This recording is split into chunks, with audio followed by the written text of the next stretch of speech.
Pode começar? Apocalipse 5. O Cordeiro abre o livro. Então, na mão direita daquele que estava sentado no trono, vi um livro, escrito por dentro e por fora, e lacrado com 7 selos.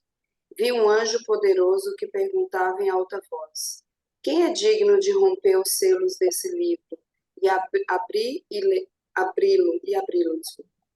Mas não havia ninguém no céu, nem na terra, nem debaixo da terra que pudesse abrir o livro e lê-lo.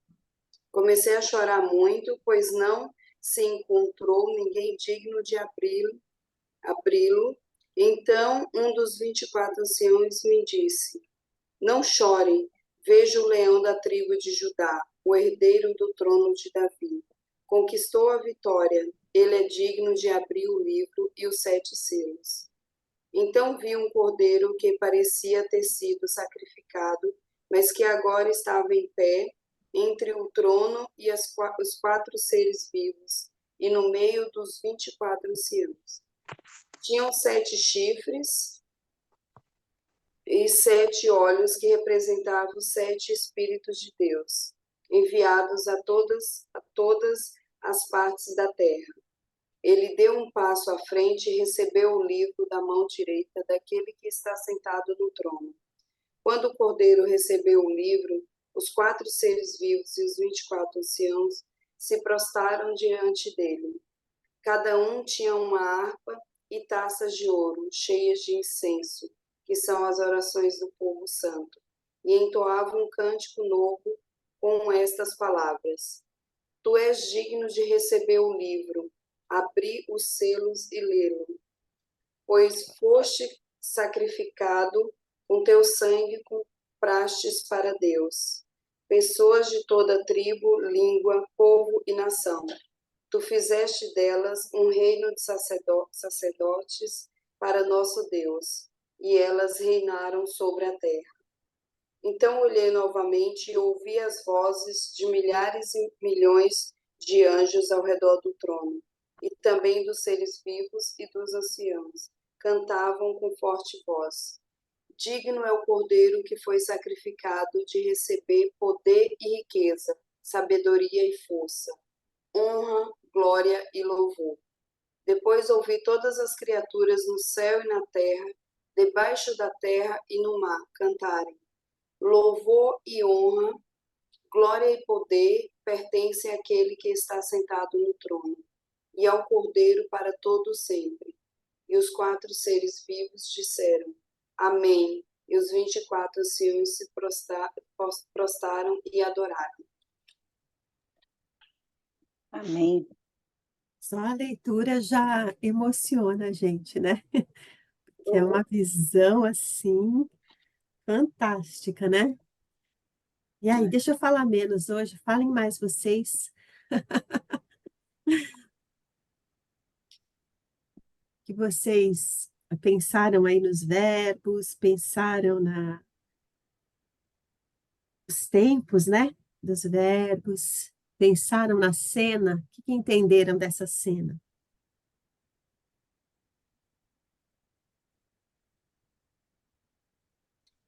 Quando eu vi assim que João, né, que ele chorou, né, eu fiquei, e o ancião, e um dos anciões chegaram lá e não chore, eu fiquei percebendo assim, quando ele viu toda aquela situação, a falta de esperança que ele tinha, porque como ele poderia, como o povo poderia saber o que estava escrito no livro, se não tinha ninguém digno para abrir aquele livro?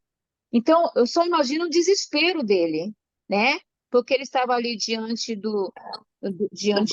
Deus, né? Que estava no trono, estava tendo toda aquela situação, o livro estava à mão direita de Deus e não tinha ninguém, né? Não tinha ninguém, ele não conseguia ver ninguém desde Moisés, né? E veio na história e ele estava ali, o que fazer? Nossa, deve ter sido desesperador. Você querer saber o que está contido ali, querer abrir, mas você não ter quem pudesse estar naquela situação de ter aberto de abrir o livro. Isso, eu acho que foi muito dolorido, né? Uma dor muito grande, uma falta de esperança muito grande. Uhum. Eu também senti isso, tipo, a decepção de não ter ninguém que pudesse abrir e ler. E o que isso significa?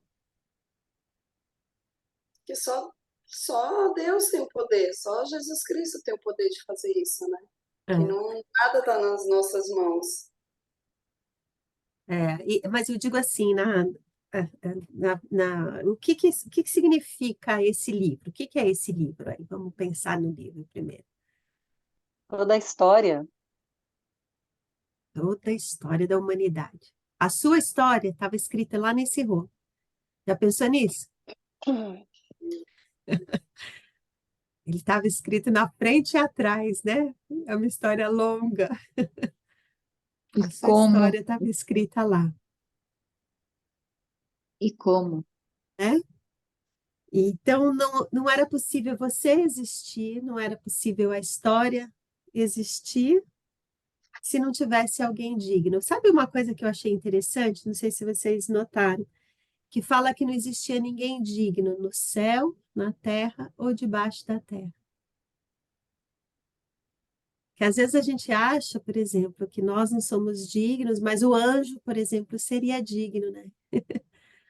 Não, ele também é criatura de Deus e também não era digno de abrir, né? Precisava ser alguém que estivesse fora desses lugares, né? Pensaram nisso, não? O que que significa isso que eu falei?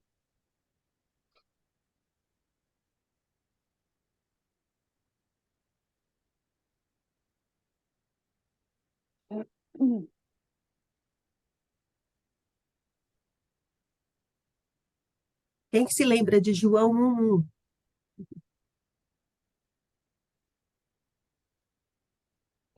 Lembra do versículo João 1:1? Esse é famoso. É, no princípio era o Verbo, e o Verbo estava com Deus, e o Verbo era Deus. Olha lá, que interessante, né? Não tinha ninguém na história capaz, nem na terra, nem daquele plano todo que o Senhor criou, né? Então, mais uma vez, pensando em Adão aí, Adão era digno de abrir esse livro, Não, né? É por isso que não dá para a gente pensar em Adão e desviando daquela árvore. Eu estou só reforçando porque a gente parece que dá um certo poder a Adão e a nós mesmas, né? eu, eu, eu Tipo, eu consigo desviar do pecado, mas meu filho não, por exemplo, né? Fala, Edna. eu achei interessante que eu estava estudando, né? Deus poderia, quando Adão pecou, Deus poderia já ter dado o escape, né? Poderia já ter perdoado o pecado, né, naquele momento, né? Mas ele primeiro deixa com que nós pensemos em uma possível situação para que nossos pecados fossem perdoados, né? É que nem é que nem assim, o pai com o filho, né? Eu falo assim, não adianta você falar assim para a pessoa, até falar para os meus adolescentes e para o pai, não bate na porta, não faça isso, né? Porque o adolescente ele não vai aprender você falando, porque ele precisa ter experiência, né, de viver aquilo. Então, por mais que você fale, olha, não vai fazer isso, o que acontece? Alguns pais, eu percebo que alguns, eles falam assim, eles permitem que os filhos tentem aquilo e ficam ao redor para tentar acudir nos momentos de dificuldade. Porque se ele não passar por aquela situação, por aquela experiência, ele não vai valorizar aquilo que está sendo ensinado, né? Então, se naquele momento, penso eu, Adão pecou, tá aqui, olha, você pecou, tô aqui, ó, tá? Você tá salvo, né? Ele aprendeu alguma coisa com aquela situação? Não aprendeu nada. ele vai fazer de novo porque sabe que Deus logo acima vai perdoar, né? Então, ele permitiu que toda aquela situação ocorresse para que o homem entendesse a necessidade de se achegar ao Pai, de passar por aquela situação difícil, de viver aquela situação difícil e depois de entender que Deus estava ali ao redor e que a solução seria Jesus Cristo. Não sei se eu estou falando alguma coisa, mas quando eu li isso, eu comecei a pensar, poxa vida, ele podia ter feito isso mesmo lá no Éden, e nós continuaríamos bonitinhos lá. Mas por que não fez? Porque a gente precisava aprender. É. A dor da ausência de Deus, eu acho que isso esse é o significado, né? A história não faria sentido sem a dor da ausência de Deus. É por isso que João chora. Diz que a Fabi e a Edna disseram que elas viram ali um sofrimento genuíno, tudo aquilo pronto e nada daquilo serviria se a gente não tivesse um lugar para a dor da ausência de Deus. Por quê? Porque Adão foi criado, nós fomos criadas para a glória de Deus. Há uma parte da glória de Deus dentro de nós, que nós ficamos buscando, que nós perdemos por causa do pecado. E nós queremos conectar com essa parte de novo. E João sentiu naquela hora ali que ele não via ninguém capaz de abrir aquele livro, ele sentiu que estava tudo perdido, né? Que não tinha mais como, né? E essa dor da ausência de Deus, essa força, essa mágoa, nós precisamos viver. Nós precisamos viver. Porque só volta para casa o filho que sente saudade do pai. Né? É Então, como o filho pródigo, né? O filho pródigo. é o filho pródigo. O filho que fica lá na casa, ele se acha muito certinho, muito perfeitinho. Mas o filho que foi perdoado e que ele se ajoelha diante do pai, ele recebe a bênção do pai e ele vê a necessidade que ele tem do pai, né? Então, a dor aqui que você e a Fabi se referiram, Edna, é a dor de que está tudo pronto. É talvez a mesma dor que a gente sinta quando a gente vê um ente querido, um filho, por exemplo, ou um parente querido, distante de Deus. A gente fala, meu Deus, mas tá tudo tão claro aqui. Como é que ele não quer? Você ia falar alguma coisa, Mara? Não? Não. Então, essa dor que vocês se referiram aí, é essa dor que João sentiu, né? Essa dor. E ele chora muito. Quem de nós aqui nunca chorou muito durante uma oração, durante uma dificuldade, né? E a gente ora e fala, não dá para começar essa história não vai ficar bem escrita, né? A gente tem que só se lembrar que vem a própria história. Sabe o que eu acho interessante? Que a própria história, que é um dos anciãos que fala para João, veja, né? Hoje de manhã é a própria Bíblia, é o próprio João que fala para nós. Veja, você está chorando por causa de uma dor aí, de uma dificuldade? Veja, olha lá o leão da tribo de Judá. Né? Tá falando, Senhor, eu não estou vendo solução para essa história, está desesperadora, e hoje a voz do Espírito Santo está soprando no nosso ouvido aí. Veja, olha o leão da tribo de Judá. Fala, Edna. Eu acho interessante, né, que o homem ele sempre procura a resposta para suas necessidades, para sua tristeza, né? Então, alguns vão para várias filosofias, vão para as festas, né? Vão para as drogas, né? Alguns até praticam algumas atividades de autocura, né? Mas a gente percebe, eu morria de rir, que o meu marido falava assim, vou para a igreja, Carlos. Ah, você vai para a casa dos ex, eu falei assim, casa dos ex, ex-maconheiro, ex-drogado, Aí eu falei, eu começava a rir, porque esses ex foram aqueles que entenderam a proposta de Deus para a vida deles. E a proposta de Deus era Jesus Cristo. Então, quando eles se converteram, eles mudaram o caminho da vida, porque ali estava a solução dos seus problemas, né?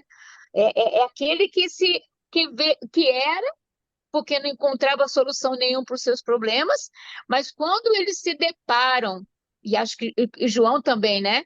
Quando eles se deparam com a realidade, a grande alegria, porque eles conseguiram encontrar a solução para os seus problemas, porque a solução é Cristo. É isso. Tá chorando? Alguém falou alguma coisa? Fui eu. Desculpa, Eu falei Fabiana. na hora que a Edna falou, eis isso, eis aquilo. Imagina eu na bola de neve. Os pastores mesmo falam, aqui só tem ex, ex, ex, tudo. E graças a Deus que são ex, né? O duro é quando a gente vai numa igreja que não tem ex, né? Que é só atual. Eu louvo a Os Deus por santos. ser uma ex, porque eu não queria ser aquilo que eu era, né? Não queria ser. Nem o que eu era, acho que ontem eu não queria, nem hoje. Hoje eu já acordei melhor um pouco, mas talvez nem hoje, né? Oi, meninas, bom dia, tudo bem? Bom dia, Adri. Acho que todas nós paramos nesse versículo 4, né? Ele é muito profundo, assim, né? Parece que ele está falando com a gente, né? Está lendo como se ele. Interessante que João, por que que ele chorou, né? Ele estava num lugar tão seguro, ele viu o trono da graça, né? Mas eu acho que muitas vezes, diante das nossas batalhas no dia, a gente está com Cristo crucificado ainda na sexta-feira. Acho que muitas vezes na nossa vida a gente para na sexta-feira da crucificação e no sábado. A gente não chega no domingo da aleluia e da ressurreição, né? Que nem você falou. A gente olha a situação, a gente fala, não tem jeito, não é desesperador, como é que essa história não vai acabar bem, né? E ali a gente vê, olha, não chore, veja o leão da tribo de Judá, né? O herdeiro do trono de Davi, ele conquistou a vitória. Ele é digno de abrir o livro e os 7 selos, né? Mas eu acho que muita gente está parada nessa questão da sexta-feira e do sábado. A gente está olhando a história, está olhando o rolo, está olhando a beleza, está olhando tudo, mas a gente não está olhando para Cristo, né? A gente está olhando o problema, a gente está olhando a grandeza do problema, para a gente parece enorme, a gente está olhando tudo isso, menos para Cristo. Às vezes a gente está tão admirado até com a beleza do trono de Deus, como João estava, né? Com as coisas magníficas que ele via ali, só que ele não estava conseguindo naquele lugar enxergar Cristo. Até que a própria história, aqui, ó, a palavra de Deus, a própria história conta. Já, olha o leão da tribo de Judá.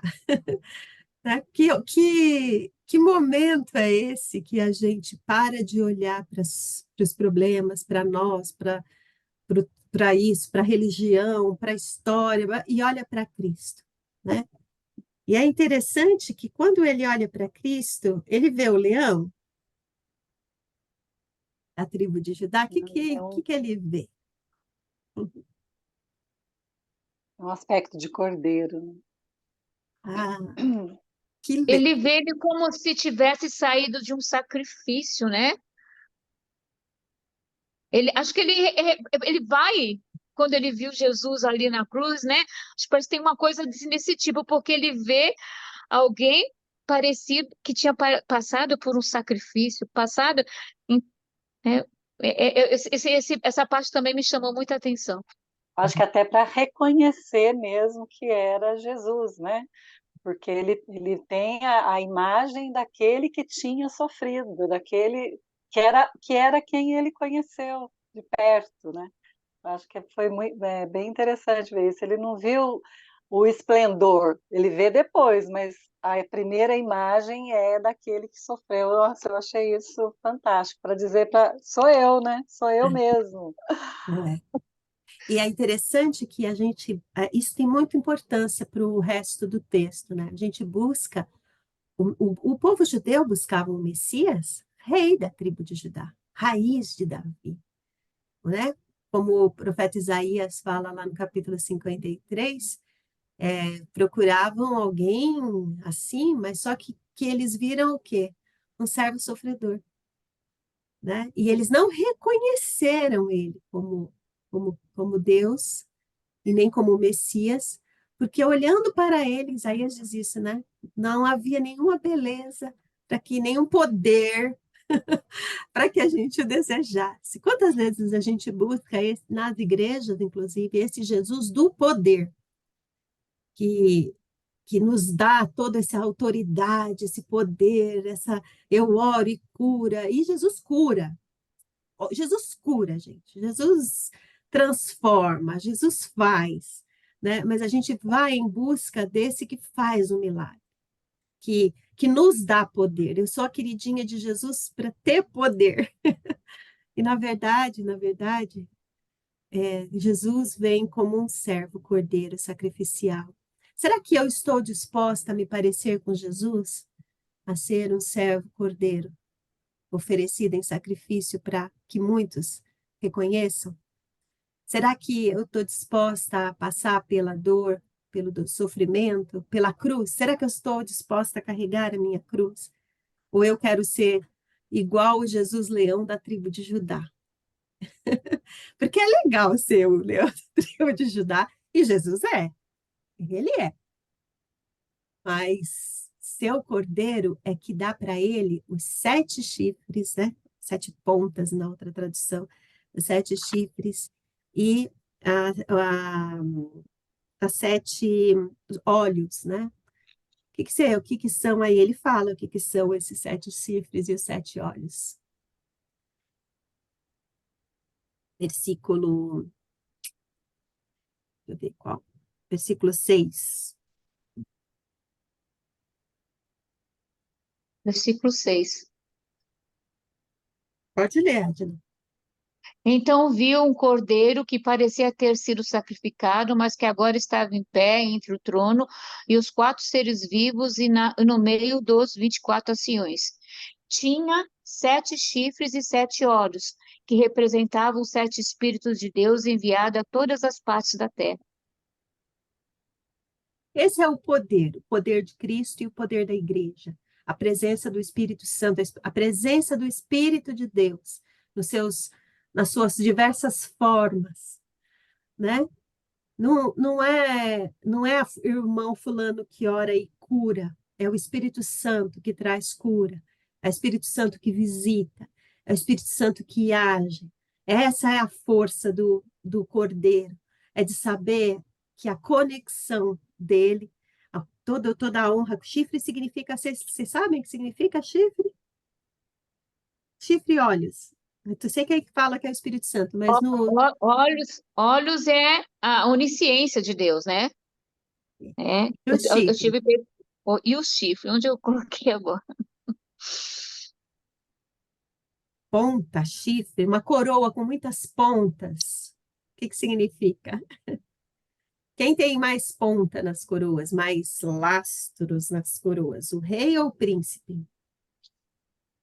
Rei, O Rei, por rei. quê? O que significa?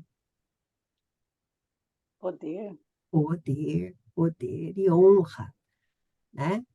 Então, ele tinha 7 chifres ali, um cordeiro diferente, né? Porque o cordeiro não tem 7 chifres, né?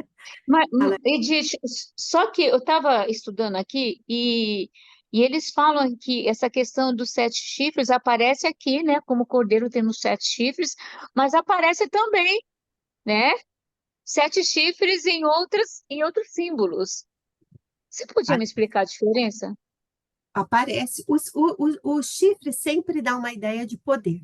Por exemplo, quando a gente for estudar a besta, vocês vão ver que tem as cabeças, lá eles falam como cabeças e chifres, né? Duas cabeças com 10 chifres, né? Então, é sempre uma ideia de poder, de poderio, né? Só que o poder da besta, a gente vai ver lá na frente, que é um poder 6, é um poder mortal, transitório, né? Hum. Então, aqui no caso, quando fala de Cristo, ele fala qual é o poder de Cristo, qual é o poder e a onisciência de Cristo, né? O poder e a onisciência de Cristo é a presença do Espírito Santo, né? É o Espírito Santo de Deus que era um com ele, assim como ele era um com o Pai, assim como ele quer que nós sejamos um com eles. Então, qual é o poder que a gente busca? Talvez essa seria a pergunta aí, né? O poder que Cristo buscou foi o poder da presença do Espírito Santo. É esse o poder que a gente anda buscando? Ou o nosso poder de falar e a coisa acontecer? Falar e acontecer do meu jeito.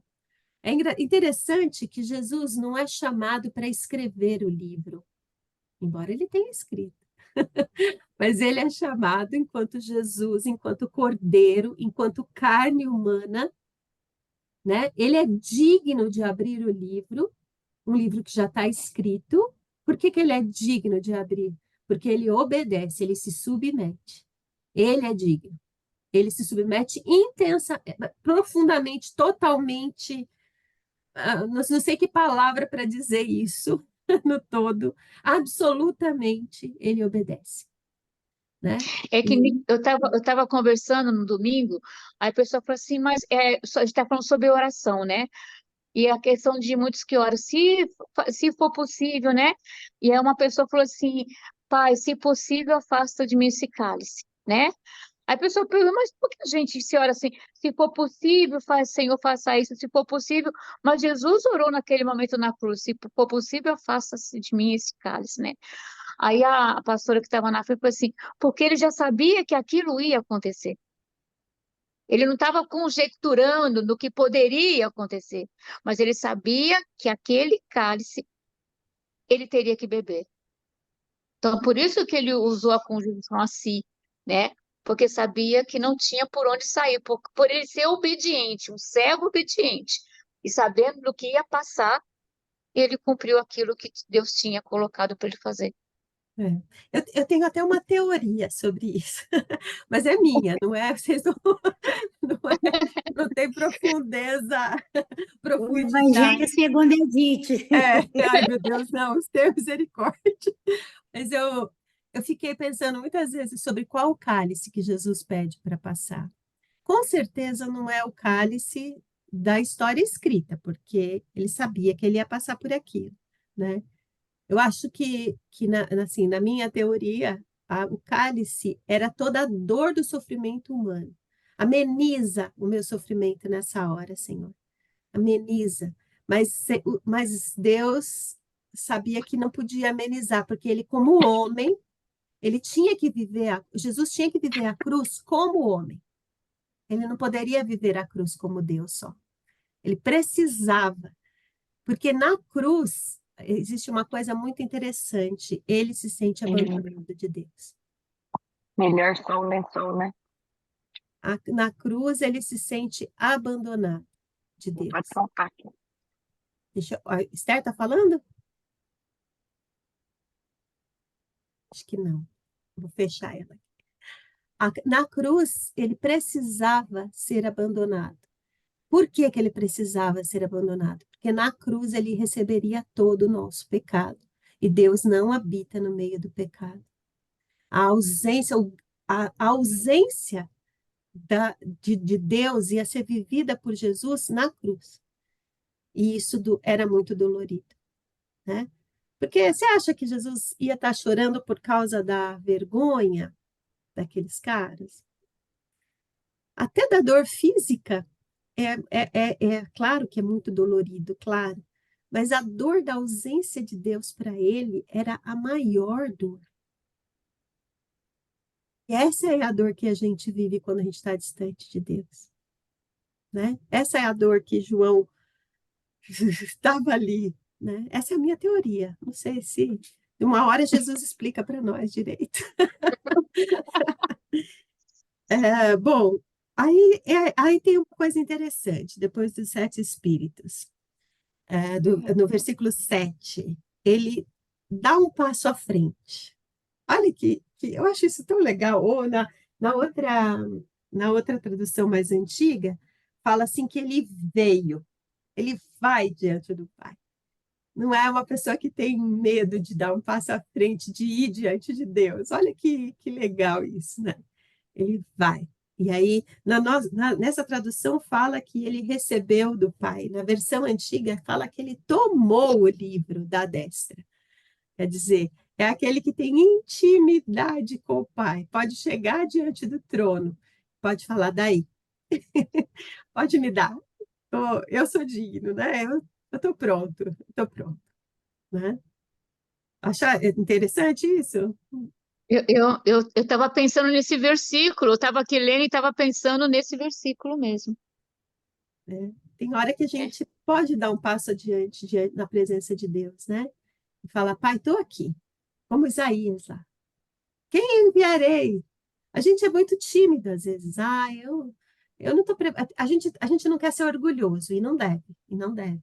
A gente tem que lembrar quem a gente é, lembrar que é, mas a gente tem que ter coragem. Quando Deus fala, vai, você tem que falar, tá bom, Deus, eu não tenho força, mas na tua força eu vou.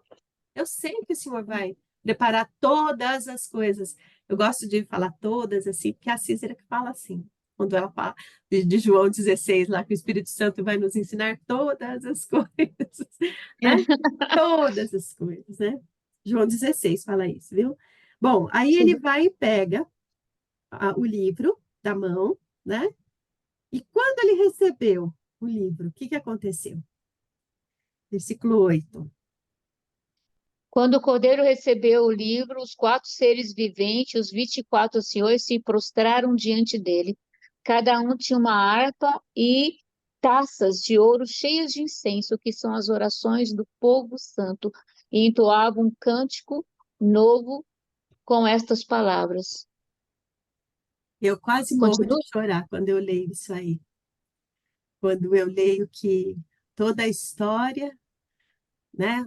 Os animais aí, como a Angélica falou, pode ser todos os seres viventes. Na minha visão, são os evangelhos, né? Toda a história de Cristo escrita. E as nossas orações estavam lá. Ah, meu Deus, eu quase morro de chorar quando eu lembro disso. Quando eu falo, Deus, aquela minha oraçãozinha fraca, aquela que eu mais chorava do que falava, as orações do povo santo estavam lá, em taças, nas mãos daqueles que construíram a história. Olha isso, gente. Isso. E aí, quando você vai orar, você fala assim: não sei se eu tenho tempo para orar hoje. Ou ora hoje e fala amém amanhã. Pelo amor de Deus. Se você ler esse versículo aqui, você começa a ter respeito pela oração. Não é possível. Todas as suas lágrimas, cada lágrima que você derramou, estava lá. Quando Jesus recebeu a história na mão. Isso é poder. A sua oraçãozinha fraca lá, de joelho dobrado, de cabeça inclinada, essa oração é poder, poder, poder na eternidade. Nós não estamos falando de nada na Terra. A história não tinha nem começado aqui ainda, no tempo cronológico. E as nossas orações já estavam diante de Deus, em taças, em salvas de ouro, né? Em taças. Dá para brincar com Eu, a oração agora? eu me lembro que meu Você marido estava estava chorando, olha que bonitinho. meu marido estava fazendo, e a gente estava esperando a sessão de quimioterapia, eu estava no servidor e minha mãe estava na UTI. E eu não sabia se dava atenção para o meu marido ou se orava pela minha mãe. Eu só sei que ele ficava do meu lado, eu não conseguia orar, mas eu conseguia gemer. Eu conseguia, não saía palavra, mas saía gemidos. Porque eu sabia que Deus estava vendo toda aquela situação. né? E para mim, eu falei assim, será que o Senhor está entendendo o que está doendo? De eu saber que eu estou aqui, minha mãe está na UTI, eu não posso fazer nada. Mas o coração estava pequeno diante de Deus, sabe? E naquele momento eu sabia que Deus estava ali, com a minha mãe na UTI e comigo ali com meu marido, sabe? Deus, ele assiste o coração contrito. Não precisa de palavras diante do Senhor, porque ele assiste o coração contrito, né? E ele atende. O Salmo 51 fala que um coração quebrantado, Senhor não rejeita. Amém. Esse Amém. versículo, né? É isso aí. Quantas vezes a gente fala, Senhor, passa de mim esse cálice, passa de mim essa dor, né? E a coragem de dizer depois, contudo não seja feita a minha vontade, seja feita a tua vontade. Sua soberania, Senhor, é o que importa para mim. Não importa o meu desejo egoísta, não importa a minha ideia de, não, eu quero que essa história, do jeito que o Senhor escreveu, ela seja lida por Cristo, ela seja Amém. revelada por Cristo para mim. Amém? Amém, Senhor. Amém. Essa das taças, isso aqui, quando alguém for falar de oração, pode falar. Eu até falei hoje, vou incluir isso aqui no curso de oração, porque isso aqui é de matar, de chorar, né, gente? Saber que antes da fundação do mundo, cada oração que a gente fez já estava lá, meu Deus, isso aqui, na presença de Deus, né? Isso é muito forte, né? E aí os 24 anciãos e os seres viventes entoaram um hino. Aí, pode continuar lendo o versículo aí, Edna, que você estava lendo. Tu és digno de receber o livro, abrir os selos e lê-lo, pois foste sacrificado e com seu sangue compraste para Deus pessoas de toda tribo, língua, povos e nações. Tu fizeste deles um reino de sacerdote para nosso Deus, e elas reinarão sobre a terra. Olha aí. Olha que interessante os tempos verbais aí, ó. Tu és digno, presente, de receber o livro e abrir os selos, presente. Pois foste, passado, sacrificado com teu sangue, comprastes, passado, pessoas de toda a tribo, língua, povo e nação, e fizeste delas, passado, um reino de sacerdote para o nosso Deus, e elas reinarão, futuro, sobre a terra. Essa nossa dificuldade aí com o Apocalipse, é que isso está acontecendo na eternidade ao mesmo tempo. Uma vez eu pensei assim, isso é coisa da loucura da Edith aqui, né?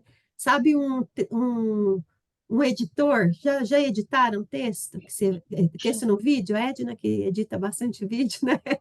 Você vai no começo, você tipo uma tela touch, que você vai para o começo, vai para o final, e vai, e olha aqui, e volta lá, e corrige aqui, né? Eu imagino uma coisa assim, porque lá na eternidade eles estão fora da cronologia. Por isso que é difícil até usar o tempo verbal aqui. É presente, é passado. Como é que ele é digno de abrir o livro e o selo se ele já comprou? Se a história dele nem foi escrita ainda. Quer dizer, não foi escrita, mas não foi vivida na cronologia ainda. Né? Mas já estava comprado. Antes da fundação do mundo, o sangue de Cristo já comprou os nossos pecados. Olha que isso é muito doido, né? Isso é muita adrenalina para a nossa mente cronológica, em que a gente tem começo, meio e fim. Ou não? Você já tinha percebido isso ou não?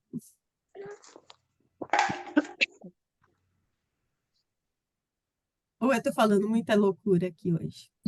Hoje eu não estou muito Você sabe, normal. você sabe, você falando, eu lembrei aquele filme, é um filme Senhores do Destino. Vocês assistiram aquele filme? Que o Não. cara, ele tem um livro, e o livro está escrito o destino das pessoas, né? E as pessoas, e tá lá tudo escritinho, que ele vai fazer isso, isso, isso. E de vez em quando ele sai do roteiro. Aí ele sai do roteiro, né? Mas depois ele volta pro roteiro, né? E ele sai, é como você falou, né? Quando a gente começa, né? Estou fazendo uma coisa, editando uma coisa aqui, vou no final. Não, mas lá no passado eu fiz assim, eu preciso mudar isso, né? Então, quando você falou isso, eu comecei a ver esse filme que eu assisti, que eu achei interessante, né? Você tem um plano, Deus tem um plano, e de vez em quando a gente dá umas pisadinhas na bola, né? Vai, mas Deus fala assim, não, volta para cá, esse é o meu plano, esse é o É, meu plano. E você sai um pouquinho, não. É, quando eu tenho orado a Deus e agradeço muito a Deus que Ele me guardou desde o ventre da minha mãe, né? E tem escrito o plano que Ele traçou para minha vida está escrito. E no decorrer de todo esse período, desses todos 60 anos, houve momentos que eu dei umas pisadinhas na bola, né? Fui. Aí Deus, não, é para cá, e traz. Aí eu saio um pouquinho, e não, é para cá, sabe? Então, eu sinto sempre a mão de Deus ali. Hoje eu tenho consciência disso, porque em muitas pisadinhas na bola que eu fiz, Deus estava lá assim, volta para cá. É aqui, o meu plano é esse, né? O que você quer, mas é esse. E sempre traz a gente à realidade. eu brinco que no Salmo 23 fala que o consolo do crente é a vara e o cajado de Deus, né? A vara e o cajado para puxar o pescoço quando está meio longe, né? Fala, Adri. É, você já viram, lendo esse versículo aqui, aquele filme chamado Efeito Borboleta? Ai, Ele, ele volta, né? Então ele volta ao passado e tenta mudar.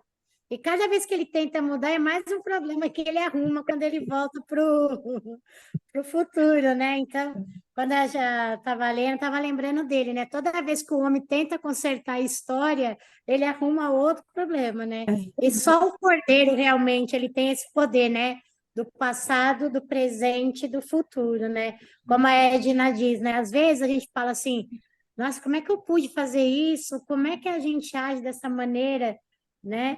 Mas quando nós acreditamos que está tudo no controle de Deus, que Ele tem esse controle do meu passado e que a minha história está nas mãos dele, né? Até aquilo que a gente fala, nossa, tinha tudo para dar errado, dá tudo certo, né?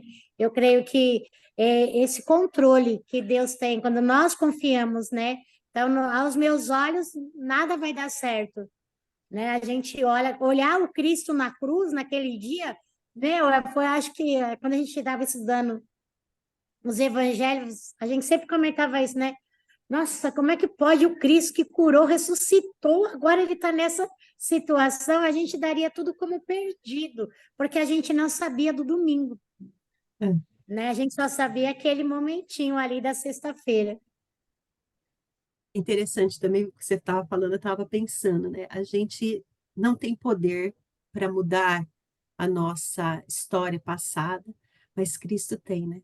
Cristo Amém, tem amém. poder de apagar a nossa história passada e, e falar, não, olha para mim, não olha para as pisadinhas da bola da Edna. A gente até ameniza, né? Fala que são umas pisadinhas na bola. Eu, Tadinho. eu pisei na jaca muitas vezes, né? Eu me afundei pra mas graças a Deus é que ele apaga essa história e fala, não, deixa eu melhorar, fica doida, doida, para, volta, fica aqui, para, cajado, né? Bom, Não, e aí, o que ele só- fez com a gente, eu acho assim, né, pensando em cima disso tudo que vocês falaram, né? Ele me fez sacerdote. Eu li isso e fiquei pensando, não pode ser eu, não é possível. Meu, sacerdote para governar a terra, foi isso que ele fez da Mara, essa miserável, essa pessoa que não tem. Assim, é uma coisa que, olha, só pela graça, só, né? Ele me comprou de volta para Deus com o sangue dele. É uma coisa, sabe? Esse versículo é para a gente ficar repetindo todo o tempo, para dizer: olha, minha querida, você não tem valor, mas Jesus fez isso por você, né? e pagou caro, né, Mara? A gente não valia um Pagou centavinho furado, mas ele pagou caro. é, E o que eu acho bacana aí é que sacerdote, quem que eram os sacerdotes? Os sacerdotes eram as pessoas que levavam ao povo Deus. Nós somos um reino de sacerdotes. Nós somos as pessoas que levam as outras a Deus. Vocês já Que imaginaram isso? responsabilidade. Que Aí responsabilidade. não é só responsabilidade, é palavra, né? Eu gosto demais da música lá da Raquel Novaes e do Paulo Baruch, logo eu, né? O pobre É, pecador, logo eu, tão fraco e tão devedor, né? Logo eu, né? É isso, a Mara falou muito bem aí, Mara. É isso aí, um reino de sacerdotes. Aí, olha que interessante. Primeiro a gente viu o que os seres viventes falaram. Aí depois ele fala: então olhei novamente e ouvi milhares e milhões de anjos, os seres do céu aí estão falando, ao redor do trono. Também os seres vivos e os anciãos. Então, se juntaram. Olha que interessante. Primeiro são os anciãos e os seres vivos, depois se juntam a eles milhares e milhões de anjos, de seres espirituais. E aí, como eles cantaram? Digno é o cordeiro que foi sacrificado de receber poder, riqueza, sabedoria e força, honra, glória e louvor, né?